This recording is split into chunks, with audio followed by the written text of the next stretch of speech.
Com alegria e satisfação que cumprimentamos os nossos amigos e irmãos do portal Escola Dominical, com a gloriosa paz de nosso Senhor e Salvador Jesus Cristo. Estamos dando início a mais uma pré-aula, esta ferramenta que o portal Escola Dominical disponibiliza no início da semana, para que os irmãos possam melhor preparar a sua aula da Escola Bíblica Dominical.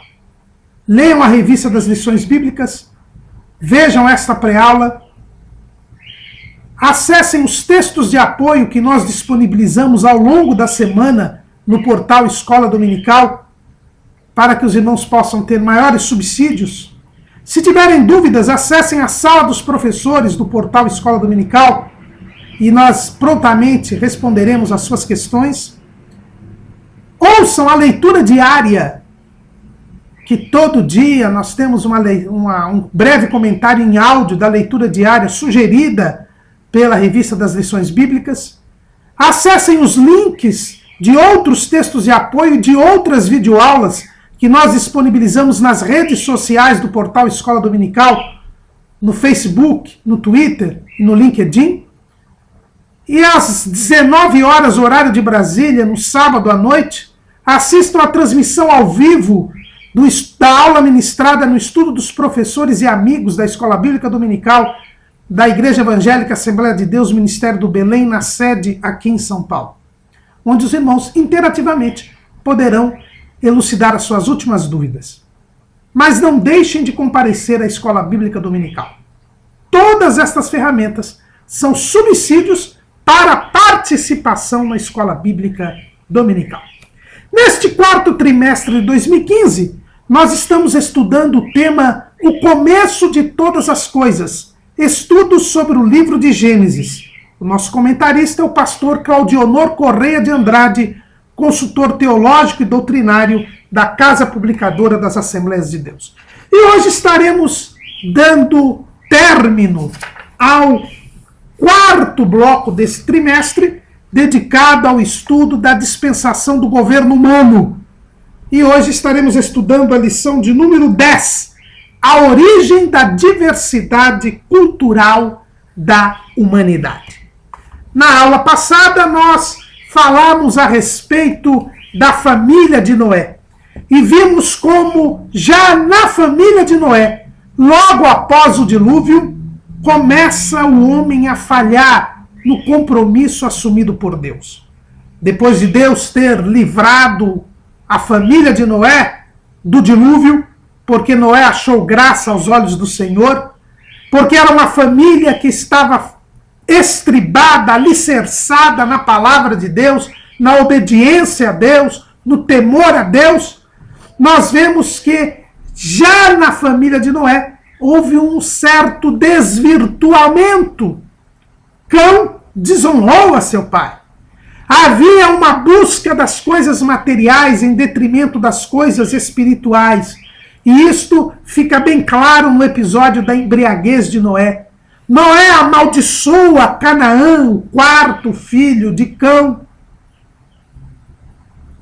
E nós vemos então que, pela presença da natureza pecaminosa no homem, o homem já começa a se retirar da vontade de Deus, do propósito divino. Nós devemos lembrar que Deus, após o dilúvio, continuava o mesmo Deus. No pacto que firmou com Noé, e nós vimos isso na lição de número 8, Deus mostrou que era o mesmo. Lá em Gênesis 9:1 está escrito: E abençoou Deus a Noé e a seus filhos, e disse-lhes: frutificai e multiplicai-vos e enchei a terra. Deus continuava o mesmo. A mesma bênção que havia dado ao primeiro casal, a mesma ordem que havia dado ao primeiro casal, ele repete a Noé e a seus filhos: frutificai, multiplicai-vos e enchei a terra. E nós já vimos que esta frutificação já começou a gorar. Esta frutificação já não se revelava na própria família de Noé. Quando Noé amaldiçoa ao seu neto Canaã, quando há uma divisão entre Sem, Cão e Jafé. Sem e Jafé honrando a seu pai, cobrindo seu pai da nudez, sem vê-lo nu, enquanto que Cão havia zombado, desonrado a seu pai. O próprio Noé estabelece que Canaã seria servo de Sem e de Jafé. Nós já vemos ali a divisão estabelecida na família, e a divisão não é obra do Espírito, porque esta frutificação que Deus diz, frutificai, é a frutificação espiritual, é a produção do fruto do Espírito, é a presença de qualidades de quem está em comunhão com Deus. E a divisão, a dissensão, a controvérsia, a contenda, não é obra do Espírito, mas obra da carne. É o que nós vemos lá na Epístola de Paulo aos Gálatas, capítulo 5, versículo 19. Porque as obras da carne são manifestas, as quais são prostituição.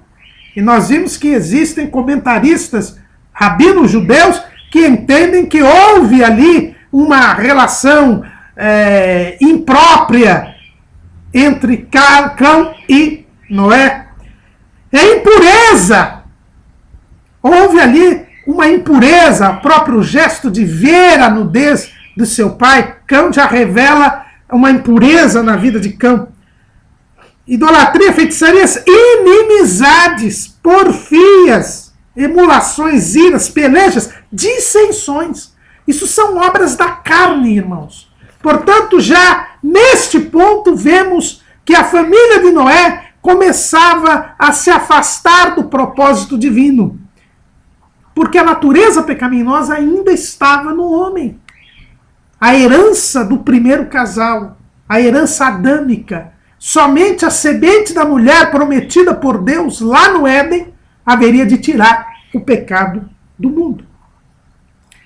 Mas, neste pacto que Deus fez com Noé, nós percebemos que Deus é o mesmo, que ele não muda, como está escrito ali em Malaquias 2:6. Eu, o Senhor, não mudo. A mesma bênção e as mesmas exigências feitas ao primeiro casal foram feitas a Noé e a seus filhos. Mas também nós vemos neste pacto que Deus firmou com Noé a benignidade de Deus.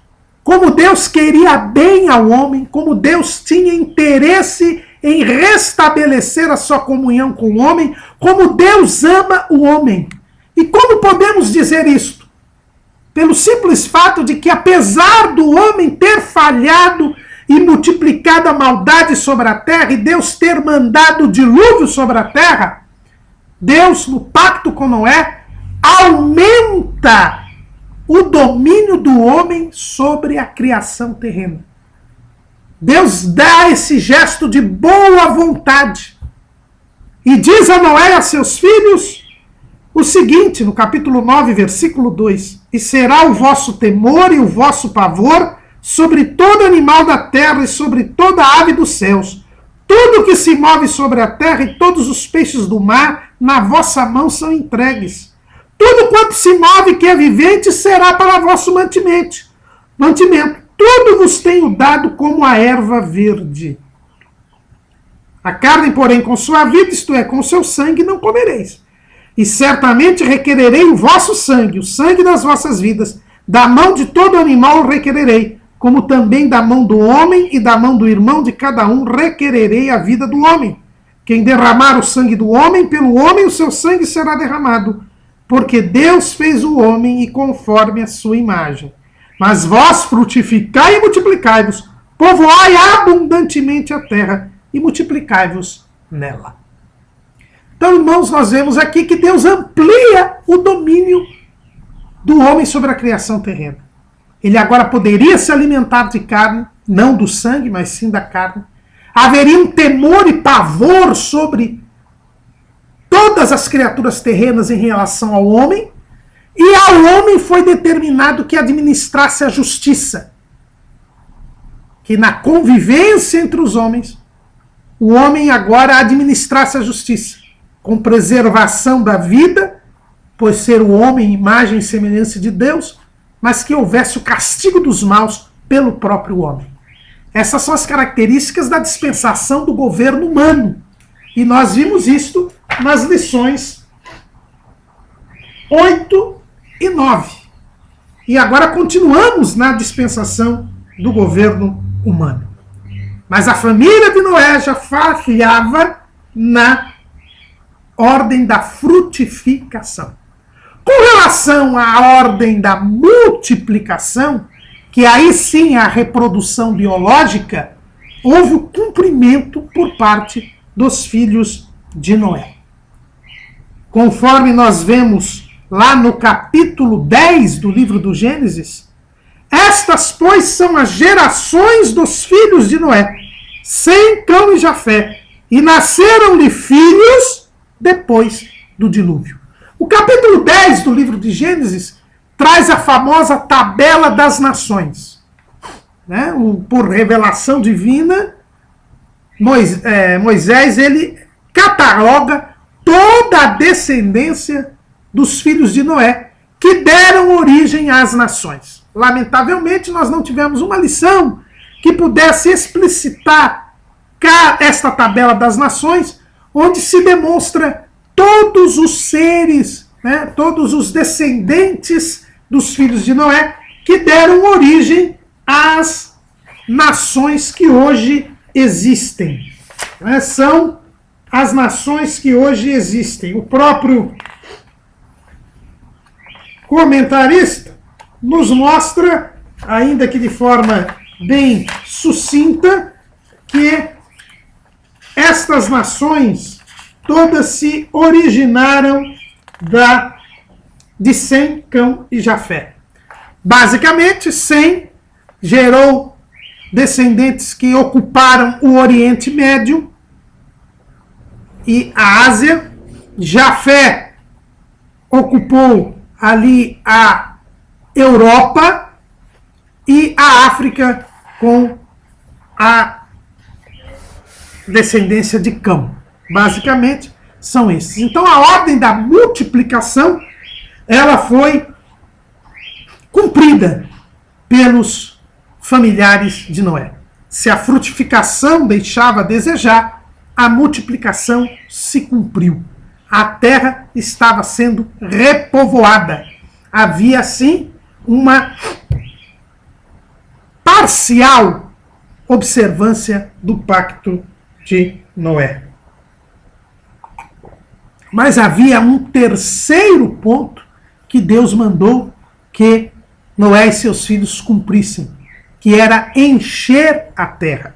Nós vemos lá, em 9:1 de Gênesis, que Deus mandou que Noé e seus filhos enchessem a terra.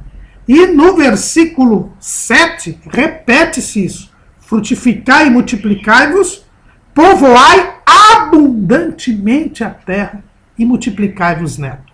Entretanto, também neste ponto, os descendentes de Noé não cumpriram a ordem divina. O que nós vemos claramente lá no capítulo 9 do livro de Gênesis, nós vemos, e os filhos de Noé que da arca saíram foram Sem, Cão e Jafé, e Cão é o pai de Canaã. Estes foram os filhos de Noé, e destes se povoou toda a terra. Entretanto, eles não cumpriram a ordem de Deus. Pelo contrário, a Bíblia nos mostra que os descendentes de Noé se concentraram na região da Mesopotâmia, onde hoje é o Iraque, entre os rios Tigre e Eufrates. Esta planície, né, que é um lugar plano, entre o rio Tigre e o rio Eufrates, é uma região extremamente fértil. Né? Os rios, eles inundam, eles fertilizam a terra, transbordam na época da cheia, e depois retornam aos seus leitos na época da seca, mas a terra já está fertilizada, e, portanto, pode haver uma grande produção agrícola, pode haver também a criação de animais, e, portanto, é uma região extremamente fértil. A própria história os historiadores chamam aquela região do crescente fértil. E este crescente fértil foi habitado pela humanidade. Os filhos de Noé resolveram ficar ali. Ali era uma região muito boa. Ali se poderia edificar cidades, ali se poderia produzir o sustento, o mantimento, as plantas para a vestimenta. E eles então não observaram a ordem de Deus. Era para povoar abundantemente a terra e se multiplicar nela. Era para se povoar toda a terra. Mas os homens, pensando unicamente no seu bem-estar material, dando preferência e prevalência às coisas materiais, os homens resolveram ficar na região da Mesopotâmia.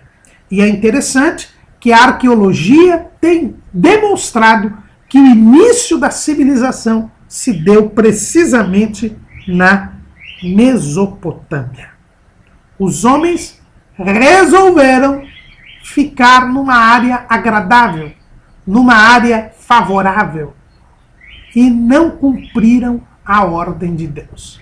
Então a ordem de Deus, que era frutificação, multiplicação e povoamento de toda a terra, só tinha sido observada no tocante à multiplicação. A frutificação havia falhado e agora também o povoamento da terra estava comprometido. O homem descumpria o compromisso assumido e determinado por Deus. Mas houve uma grande multiplicação. Formava-se uma sociedade. Não era apenas mais uma família, como quando saíram da arca. Não era apenas um clã, que é uma família ampliada. Mas houve uma grande multiplicação.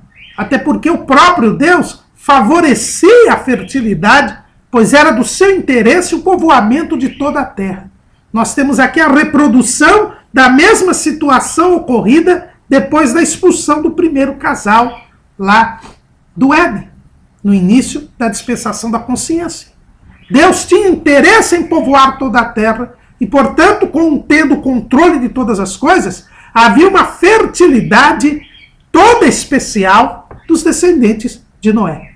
E com este crescimento da sociedade, formou-se uma comunidade, formou-se uma sociedade que tinha de ter governo, até porque o próprio Deus havia estabelecido que a administração da justiça, o castigo dos maus, deveria ser feito pelo homem agora, conforme o pacto estabelecido com Noé. E aí surge o governo, surge o Estado. Que é o Estado? É a organização do poder na sociedade. O Estado nasce na dispensação do governo humano, mais propriamente. Não podemos dizer que não havia Estado, não havia governo antes do dilúvio. Mas é aqui, depois do dilúvio, que explicitamente nós temos a revelação da criação do Estado, desta nação politicamente organizada, da organização do poder. Poder este que é delegado por Deus. Quando nós abrimos a Bíblia lá no Salmo de número 62, Salmo de número 62, versículo 11, nós lemos o seguinte deste Salmo de Davi: uma coisa disse Deus, duas vezes a ouvi, que o poder pertence a Deus. O poder pertence a Deus, porque Deus é o Criador de todas as coisas, Ele é o Senhor. E quando se diz que Ele é o Senhor, se diz precisamente que Ele é o dono, que Ele é o proprietário, que Ele tem todo o poder. Todo o poder pertence a Deus. Mas quando Deus manda aos homens que eles próprios administrem a justiça, no pacto que fez com Noé, Deus então estabelece o poder delegado. autoriza o homem a exercer o governo na convivência entre os seus semelhantes. Ele autoriza o homem a estabelecer o Estado, a estabelecer o governo para disciplinar a convivência entre os homens. É por isso que o apóstolo Paulo, lá na sua epístola aos Romanos, no capítulo 13, ele nos diz: toda alma esteja sujeita às potestades superiores, porque não há potestade que não venha de Deus, e as potestades que há foram ordenadas por Deus. Por isso, quem resiste à potestade, resiste à ordenação de Deus, e os que resistem trarão sobre si mesmos a condenação. Porque os magistrados não são terror para as boas obras, mas para as más. Queres tu, pois, não temer a potestade? Faze o bem e terás louvor dela. Porque ela é ministro de Deus para teu bem. Mas se fizeres o mal, teme, pois não traz de balde a espada. Porque é ministro de Deus e vingador para castigar o que faz o mal. Portanto, é necessário que lhe estejais sujeitos, não somente pelo castigo, mas também pela consciência. Por esta razão também pagais tributos, porque são ministros de Deus, atendendo sempre a isto mesmo. Portanto, dai a cada um o que deveis, a quem tributo, tributo, a quem imposto, imposto, a quem temor, temor, a quem honra, honra. Paulo está dizendo aqui que Deus instituiu as autoridades. Aqui na versão revista e corrigida fala potestade, na revista atualizada já fala autoridade. E a palavra autoridade é muito significativa. O que é uma autoridade? É alguém que está autorizado a exercer um poder. E aqui a Bíblia nos diz que Deus instituiu as autoridades. Os governantes, eles são autorizados por Deus a castigar os maus. Esse é o primeiro ponto e o principal ponto que deve uma autoridade exercer. Deus estabeleceu o poder político nas sociedades, o governo, o Estado, para disciplinar a convivência entre os homens, a fim de que os maus sejam castigados. Ou seja, um governante, o governo, ele deve castigar os maus. E quem são os maus? São aqueles que fazem aquilo que Deus não autoriza, aquilo que Deus proíbe. O governo existe para cumprir os valores morais e éticos estabelecidos pelo próprio Deus ao homem. Como nós já vimos neste trimestre, quando Deus criou o homem, ele não só criou o mundo físico, mas ele também criou o mundo moral.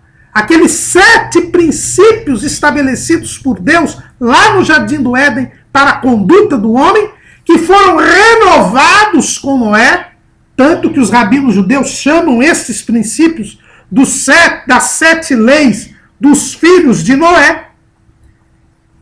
Estes 7 princípios são o norte, a direção para a criação das leis e para a disciplina da convivência entre os homens. E Deus estabeleceu os governantes para que eles façam cumprir esses valores éticos estabelecidos pelo próprio Deus e castiguem os maus. E nós devemos nos sujeitar a esses governantes, porque eles são ministros de Deus, são constituídos por Deus para o castigo do mal, para a punição daqueles que desobedecem os valores fundamentais da convivência entre os homens, os direitos fundamentais da pessoa humana. Houve a multiplicação dos filhos de Noé. Houve a determinação de Deus para que houvesse a administração da justiça. E por isso surge o poder político. E por isso surge o governo na comunidade criada pelos filhos de Noé. Esta comunidade que nós costumamos denominar da comunidade única pós-diluviana. Por isso isso surge o governo nesta comunidade. O surgimento do governo na comunidade única pós-diluviana estava plenamente de acordo com a vontade de Deus. Ocorre que logo no limiar desta comunidade, nós vamos ter o desvirtuamento deste poder político. Então vejam bem, o poder político foi instituído pelo próprio Deus. Nós lemos aqui em Romanos capítulo 13, e nós vemos aqui também com muita clareza na ordem de Deus para administrar a justiça. Deus disse que iria requerer o sangue derramado pelo homem, pelo próprio homem. O homem deveria instituir um governo para punir os maus. Então a instituição do poder político é divina, é a autorização que Deus dá ao homem para disciplinar a convivência entre os seus semelhantes. Mas, em razão do pecado, este homem, na comunidade única pós-diluviana, ele vai descumprir o propósito divino. Já havia falhado na frutificação, já havia falhado no povoamento da terra, e agora, nesta comunidade única pós-diluviana, se institui um governo, mas um governo desvirtuado. E aí surge a figura de um neto de Cão, chamado Nimrod. Diz o texto bíblico, lá em Gênesis capítulo 10, versículo 8. E Cuzi gerou a Nimrod. Este começou a ser poderoso na terra. E este foi poderoso caçador diante da face do Senhor. Pelo que se diz, como Nimrod, poderoso caçador diante do Senhor. E o princípio do seu reino foi Babel, e Ereque Acade Calné, na terra de Siná. Desta mesma terra saiu a Assíria, e edificou a Nínive, a Reobote-ir e Calá. E Rezém, entre Nínive e Calá. Esta é a grande cidade. No capítulo 10 de Gênesis há uma ênfase à figura deste homem chamado Nimrod, filho de Cuzi, que por sua vez era o primogênito de Cão. Olha o que está escrito em Gênesis 10 e 6. E os filhos de Cão são Cuzi. Cão, precisamente aquele que havia desonrado a Noé, que havia recebido a maldição de Noé através do seu quarto filho, Canaã.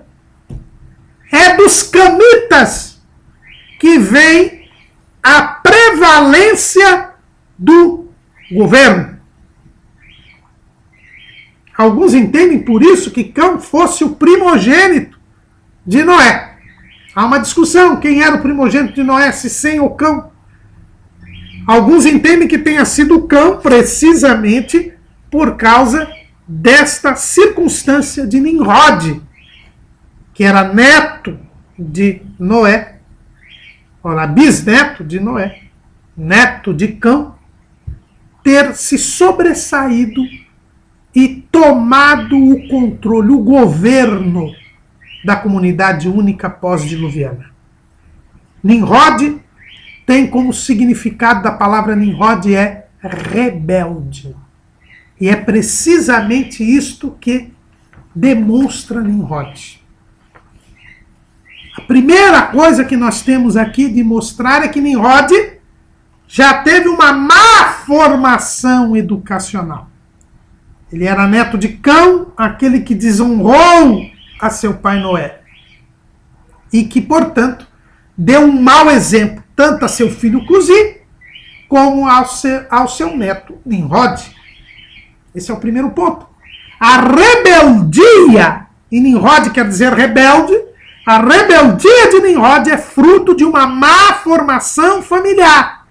E mais uma vez nós vemos como a família é a base da sociedade.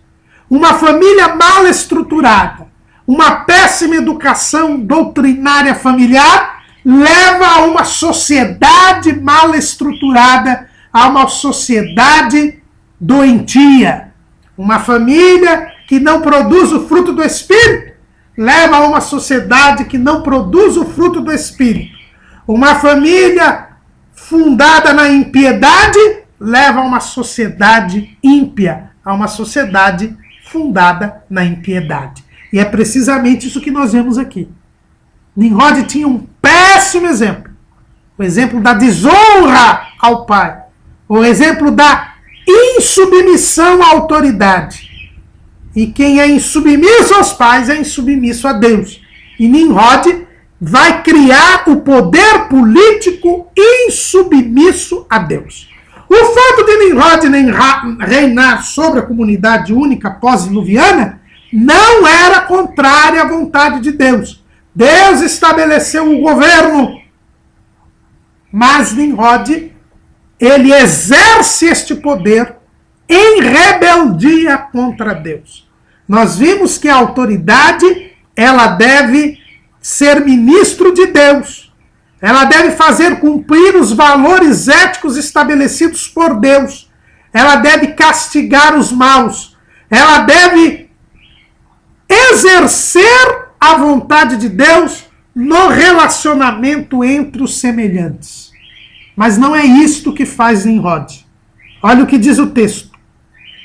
Este começou a ser poderoso na terra. Nimrod chama para si o poder. Ele não assume uma condição de ministro de Deus. Ele não reconhece que todo o poder vem de Deus. Mas ele se coloca como poderoso. Ele se coloca como a fonte de poder. Ele deixa Deus de lado e começa a exercer o seu poder político como se Deus não existisse. E aqui está o desvirtuamento do poder político. É quando o governante se acha ele o próprio Deus, se coloca no lugar de Deus, não assume a condição de ministro de Deus, não assume a condição de que deve castigar os maus e que quem determina o que é bem e o que é mal é o próprio Deus.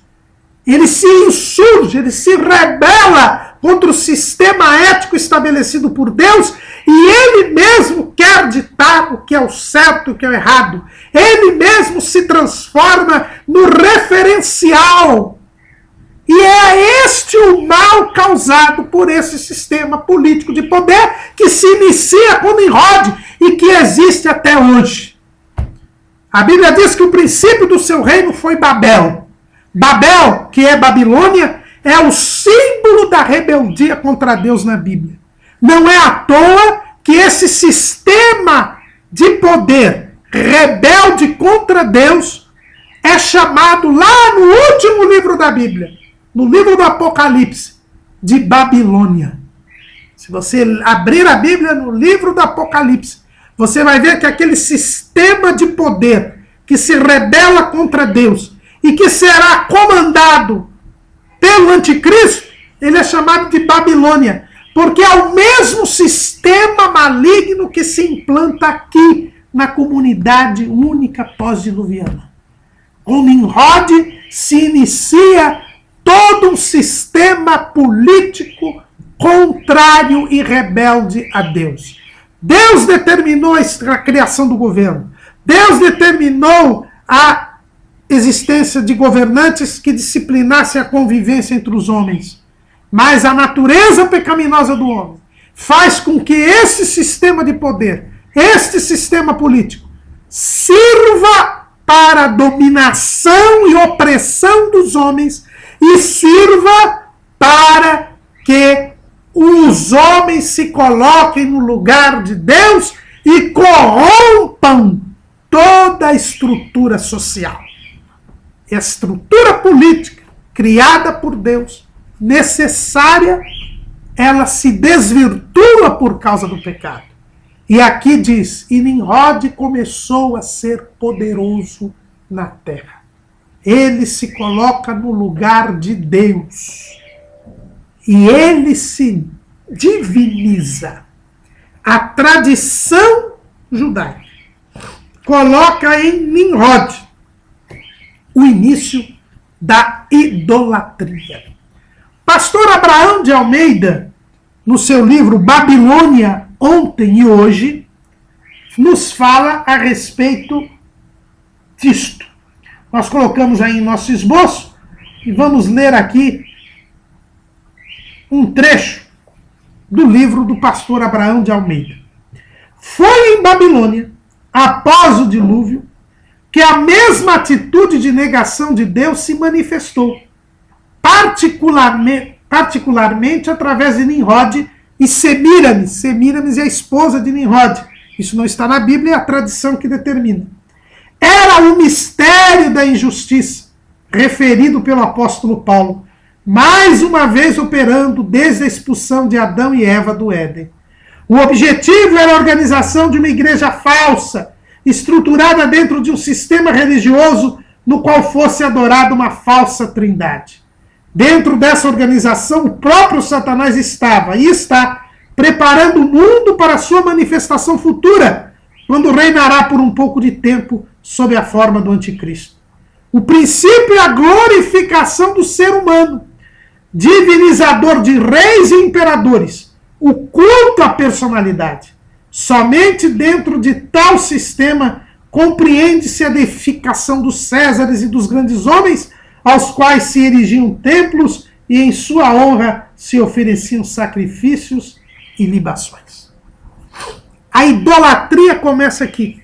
Nimrod se faz Deus, segundo a tradição judaica.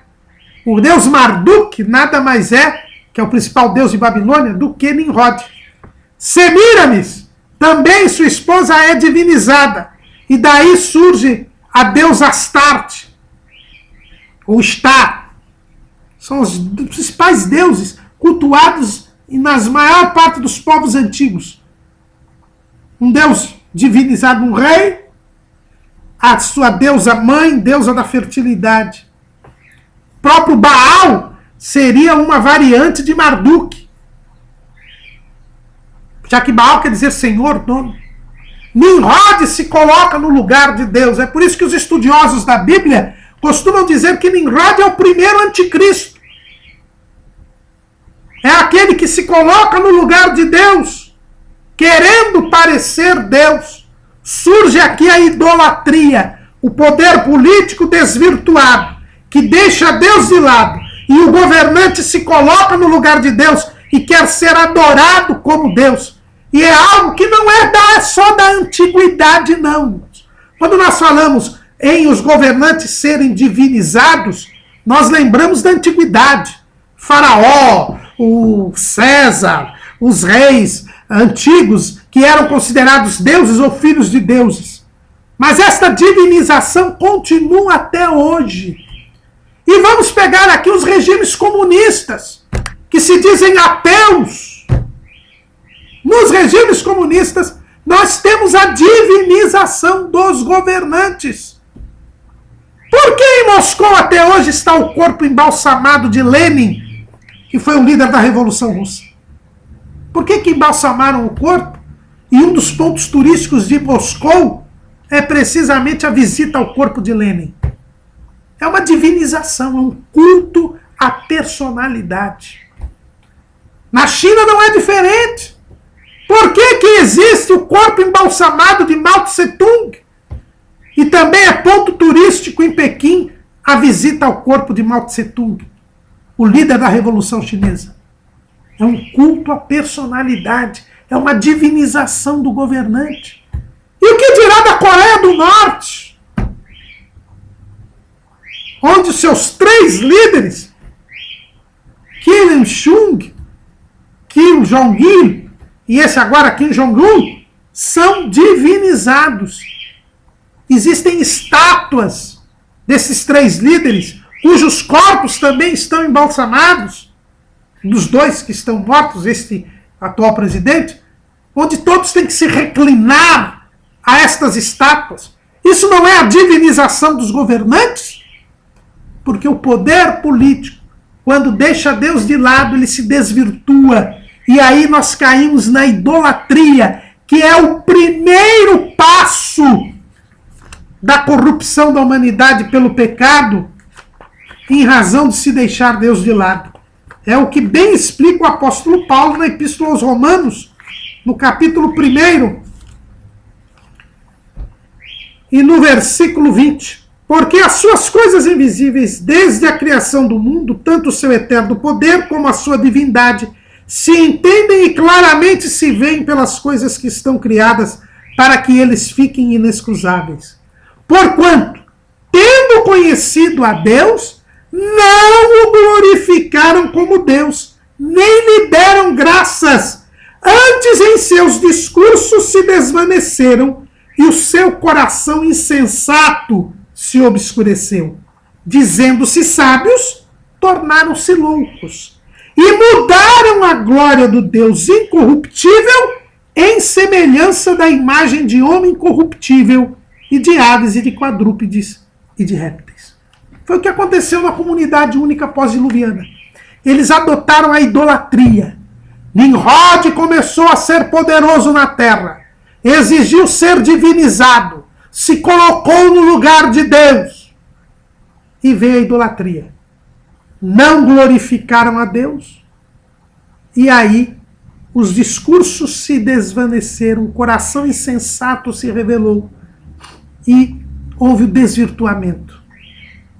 Inicia-se aqui a idolatria na comunidade única pós-diluviana. Nimrod, diz a Bíblia, e este foi poderoso caçador diante da face do Senhor. Pelo que se diz, como Nimrod, poderoso caçador diante do Senhor.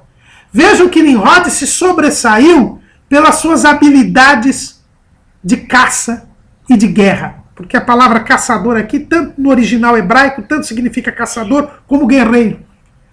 Deus havia permitido o consumo de carne. E aí surge a caça. O homem, diante do terror e pavor que Deus colocou sobre a criatura terrena, começa a usar deste maior domínio sobre a criação terrena, mas desvirtua desta utilização.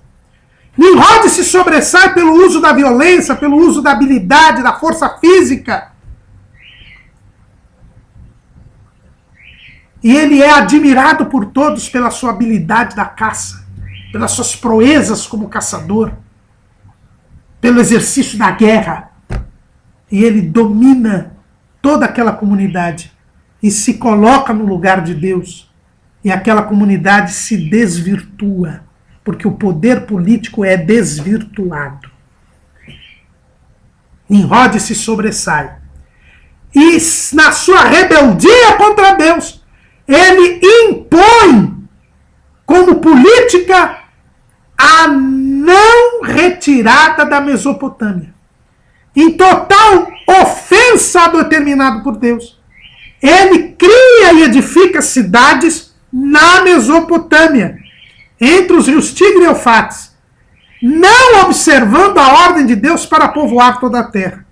Os irmãos veem que eles constroem Babel, constroem Nínive, Reobote-ir, Calá, Rezém, tudo entre o rio Tigre e Eufrates. Ele determina, como política de governo, que ninguém saia da planície da Mesopotâmia.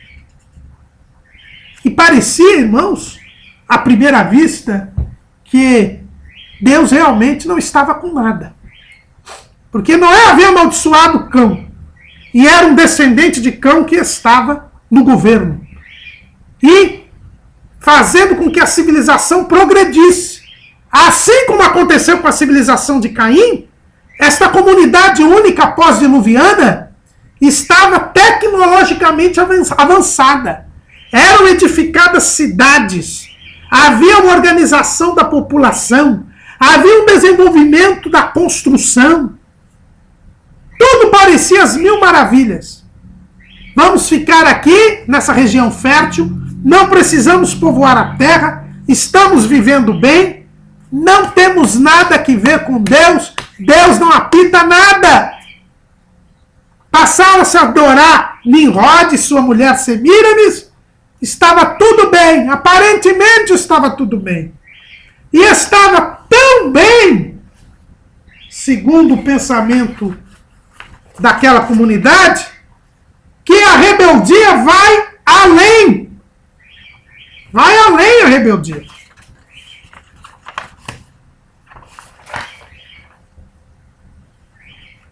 Além de não obedecer a Deus, Nimrod ainda desafia a Deus. É o que nós vemos no capítulo 11 do livro de Gênesis. E era toda a terra de uma mesma língua e de uma mesma fala.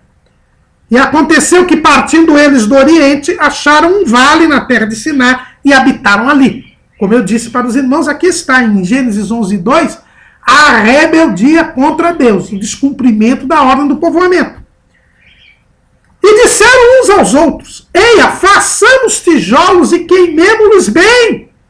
E foi-lhes o tijolo por pedra e o betume por cal.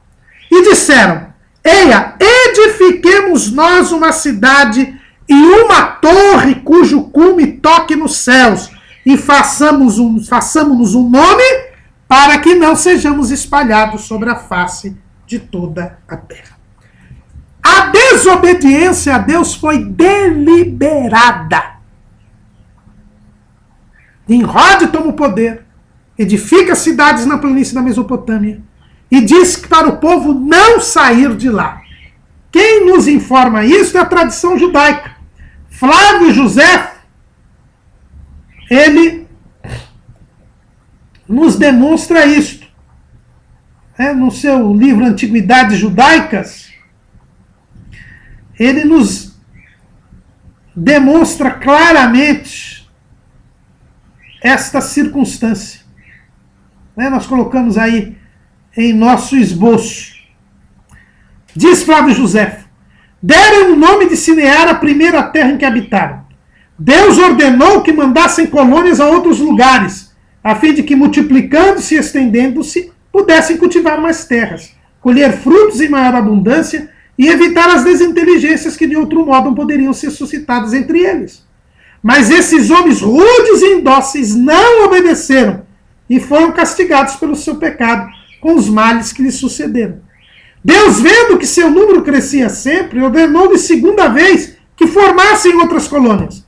Mas esses ingratos que se haviam esquecido de que eram devedores de todos os seus bens a eles e os atribuíam a si mesmos, continuaram a desobedecer-lhe e acrescentaram à sua desobediência a impiedade de imaginar que era cilada que se lhes amava, a fim de que, estando divididos, pudesse Deus mais facilmente perdê-los.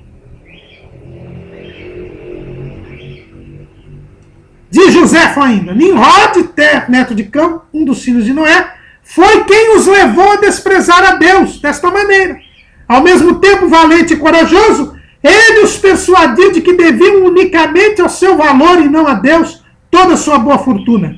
E como ele aspirava ao governo e queria levá-los a escolher para seu chefe e deixar a Deus, ofereceu-se para protegê-los contra ele, se ele ameaçasse a terra com outro dilúvio, construindo uma torre para esse fim, tão alta que não somente as águas não poderiam chegar ao cimo, mas que ainda vingaria a morte de seus antepassados. Nimrod desafia Deus e leva toda aquela comunidade a desafiar a Deus. Vamos construir uma cidade, Babel, e uma torre cujo cume toque nos céus, para que não sejamos espalhados sobre a terra. Aqui nós temos uma rebeldia deliberada contra Deus. Não só eles sabiam que estavam desobedecendo a Deus, não povoando toda a terra, como eles queriam driblar Deus, como eles queriam impedir que Deus os punisse por causa desta rebeldia. Era a soberba humana, mais uma vez se manifestando. A crença na mentira satânica. Sereis iguais a Deus, sabendo o bem e o mal. A mesma mentira que existe nos nossos dias. a mesma mentalidade que existe nos nossos dias. O espírito do anticristo já começa a trabalhar ali com Nimrod. Eu posso viver sem Deus, independentemente de Deus, e eu posso contrariar a Deus e ser bem-sucedido. É esta mentalidade dos nossos dias que já existia ali com Nimrod e a comunidade única pós-diluviana. E nós vemos em Gênesis 11 e 4 todas essas características desta mentalidade rebelde contra Deus. Primeiro passo. E disseram: eia, edifiquemos nós uma cidade e uma torre, cujo cume toque nos céus. E façamos um nome, para que sejamos espalhados sobre a face de toda a terra. Edifiquemos para nós uma cidade e uma torre. É a mentalidade antropocêntrica, em que o homem é colocado como centro da preocupação, em que o homem é colocado como centro de todas as coisas. Como dizia o filósofo grego Protágoras, o homem é a medida de todas as coisas. É a mesma mentalidade que nós temos hoje. O homem não precisa de Deus. Deus não existe. Ou se existe, nada influi na vida do homem. Essa é a mentalidade da rebeldia contra Deus. Esta era a mentalidade da comunidade única pós-diluviana. Edifiquemos para nós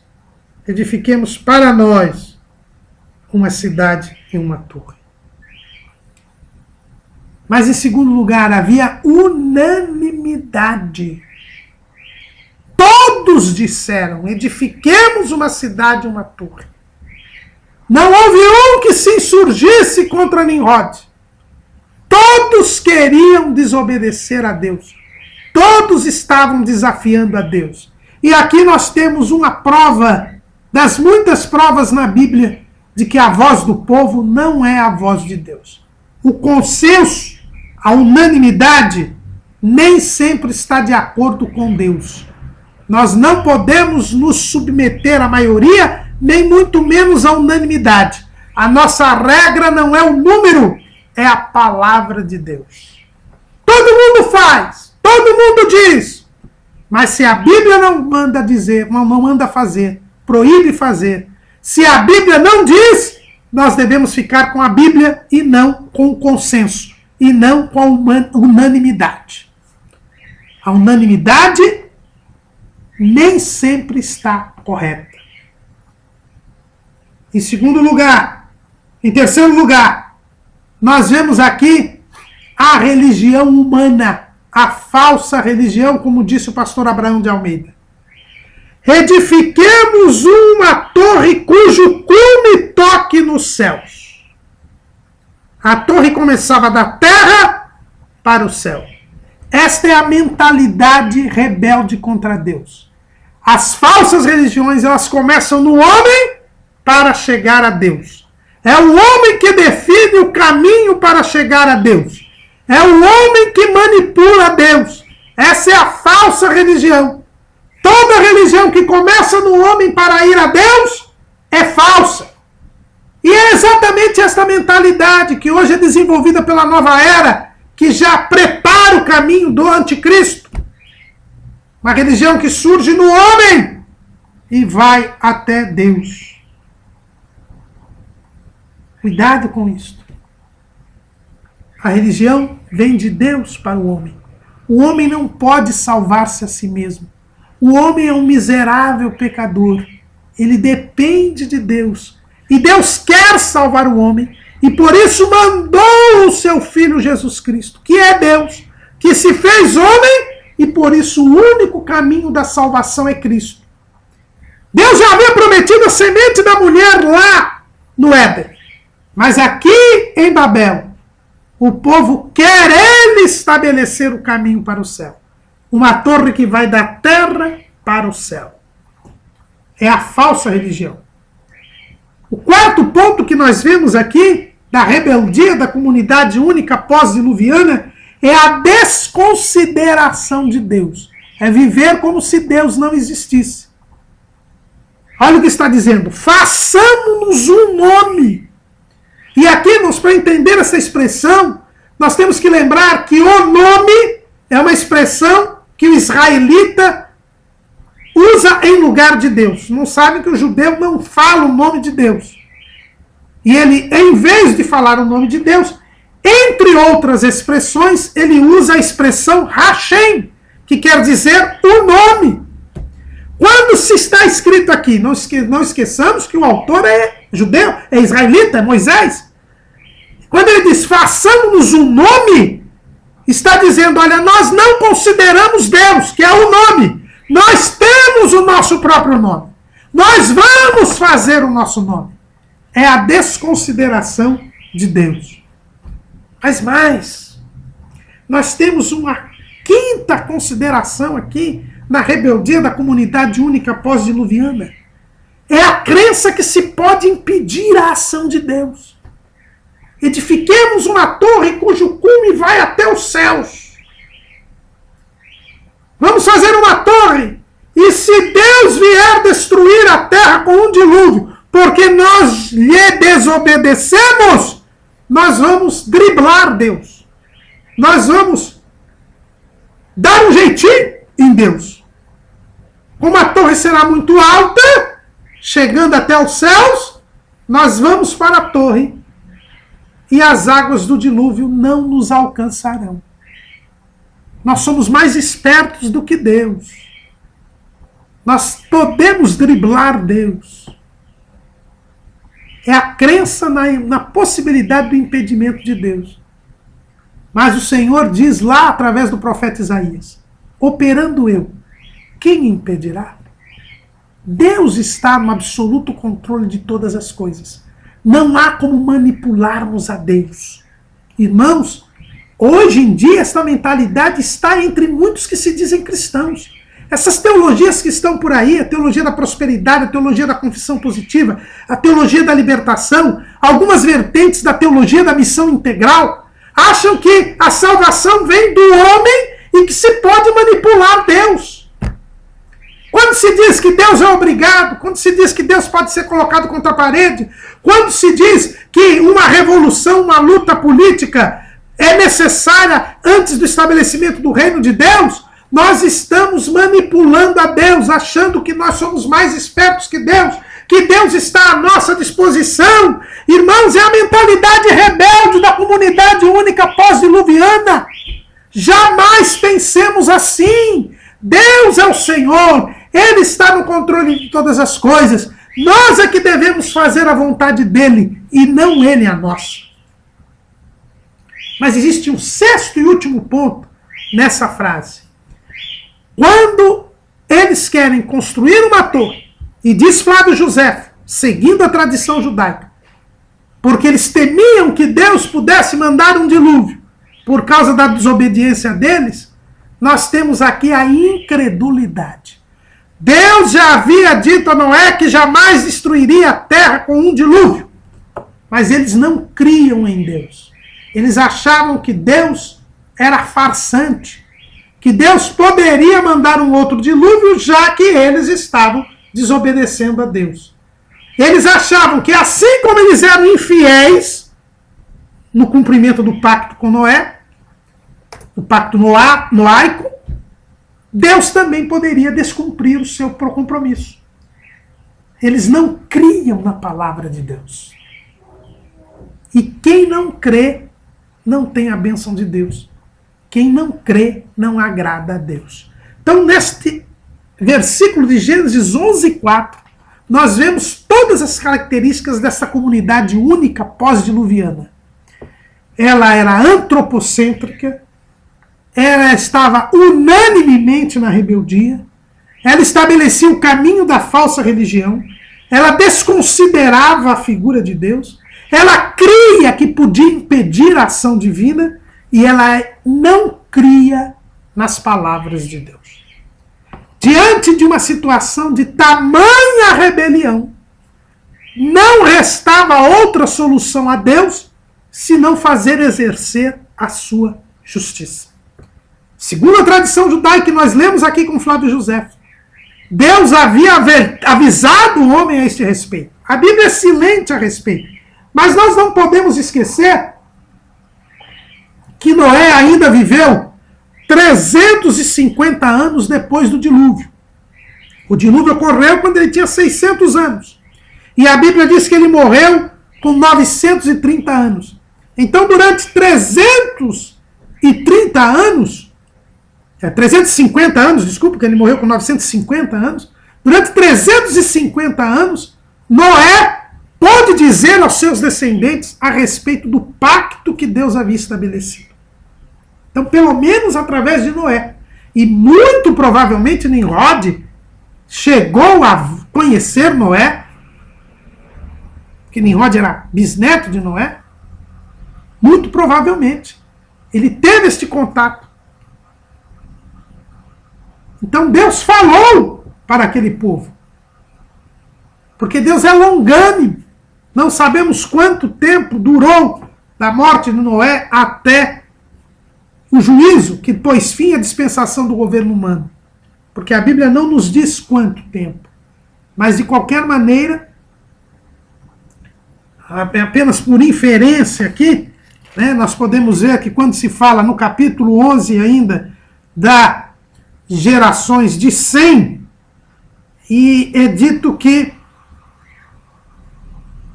foi nos dias de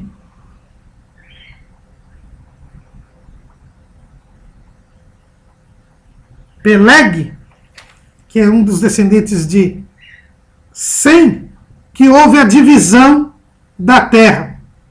Né? No capítulo 11, se diz, aliás, no capítulo 10, né? Versículo 25, digo assim: e a Éber nasceram 2 filhos, o nome de um foi Peleg, porquanto em seus dias se repartiu a terra. Então se entende aqui que com Peleg, que é filho descendente de Sem, nós temos a divisão da terra, que teria sido a ocorrência da Torre de Babel. E aí é dito que Sem tinha 100 anos quando gerou Arfaxade. 2 anos depois do dilúvio. Então Arfaxade nasceu 2 anos depois do dilúvio. Depois Arfaxade viveu 35 anos, portanto dá 37, e gerou a Salá. Quando Salá foi gerado, mais 30 anos. Então nós temos aqui 2, mais 35, 37, mais 30, 67. E depois, mais 34, que aí já dá 100 e pouco, 90 e pouco, ou 101, nós temos a geração de Éber. E quando o Éber já tinha 34 anos, foi quando ele gerou Peleg.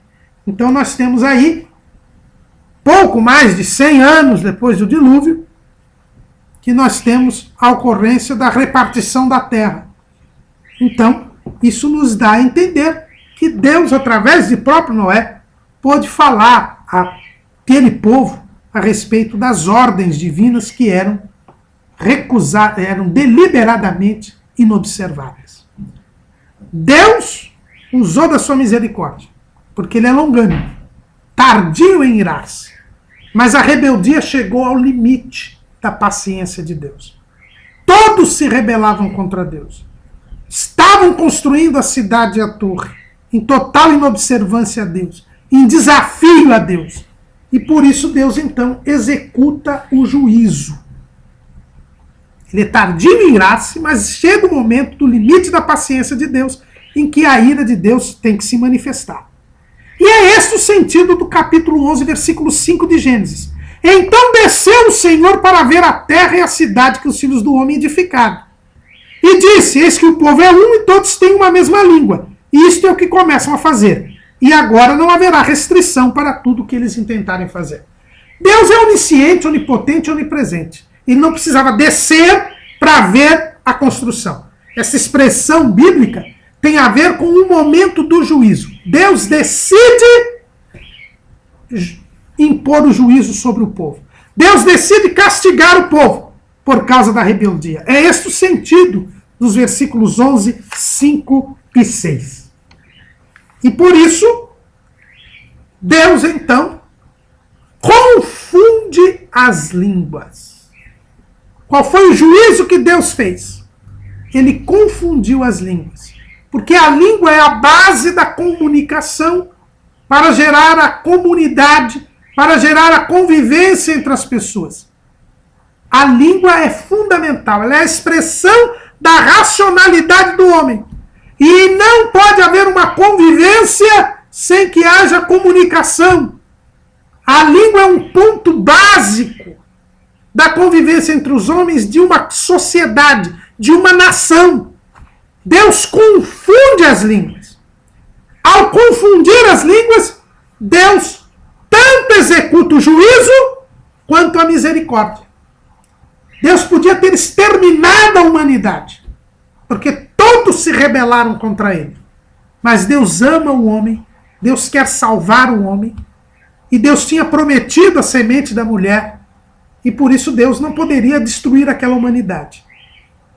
Até porque não havia quem fosse poupado. Ao contrário de Noé, no dilúvio, que ele e sua família serviam a Deus, aqui todos se rebelaram contra Deus.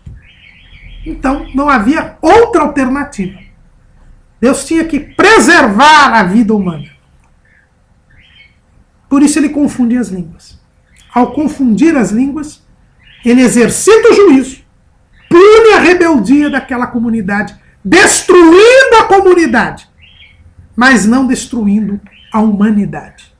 Ele usa de misericórdia.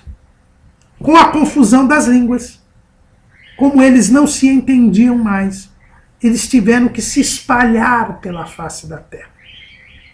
Operando eu, quem impedirá? O sonho de Nimrod, a política de Nimrod, de ficar na Mesopotâmia, de não povoar a terra, cai por terra. Eles são obrigados a se espalhar, porque eles não mais se entendem. E aí surgem todas as nações da terra. Aqui, irmãos, nós temos o surgimento dos gentios, das gentes, das nações. Os gentios são todos os descendentes dessa comunidade única pós-diluviana. Um povo incrédulo e rebelde a Deus. Esses são os gentios. Os gentios são os descendentes desta comunidade única pós-diluviana. Todos se rebelaram contra Deus. Tiveram suas línguas confundidas e tiveram que organizar várias nações, várias sociedades, cada uma com a sua língua, com a sua culinária, com a sua maneira de viver. E é por isso que nós temos as diversas culturas, a diversidade cultural. Por que as pessoas vivem de maneira diferente? Porque Deus confundiu as línguas e elas se espalharam sobre a face da terra e tiveram cada uma que se adaptar ao clima próprio da terra. E isso gera uma maneira diferente de comer, de vestir, de uma forma diferente de se organizar. É por isso que nós temos a diversidade cultural. A diversidade cultural foi estabelecida por Deus como um juízo em razão da desobediência da comunidade única pós-diluviana. Mas os valores morais são os mesmos. Os valores éticos são os mesmos. A pluralidade de cultura não determina a pluralidade de moral, não determina a diversidade do que é bom ou do que é mal. O pluralismo cultural, o relativismo cultural, jamais significa o relativismo moral ou o relativismo ético. Por isso o título da nossa lição é a origem da diversidade cultural. Cada povo tem uma cultura diferente, se veste de forma diferente, come coisas diferentes, tem uma língua diferente. Isso é resultado do juízo de Babel. Mas os valores éticos que foram estabelecidos por Deus lá no Éden e renovados com Noé são os mesmos para todos os povos. É que os gentios são rebeldes, são incrédulos. Desfeita foi a comunidade única pós-diluviana. Surgiram as várias nações. Mas Deus tinha de cumprir a sua promessa de trazer da semente da mulher o Salvador, que tiraria o pecado do mundo e que restabeleceria a comunhão entre Deus e os homens. Mas todas as nações que surgiram desta comunidade única pós-diluviana eram rebeldes, eram incrédulas. Deus não poderia trazer a semente da mulher em nenhuma dessas nações. Era necessário, então, criar uma nova nação. Uma nação que fosse criada por Deus, na qual viesse o Salvador. É disto que vai passar a tratar agora o livro do Gênesis, como nós veremos na nossa próxima lição. Amém.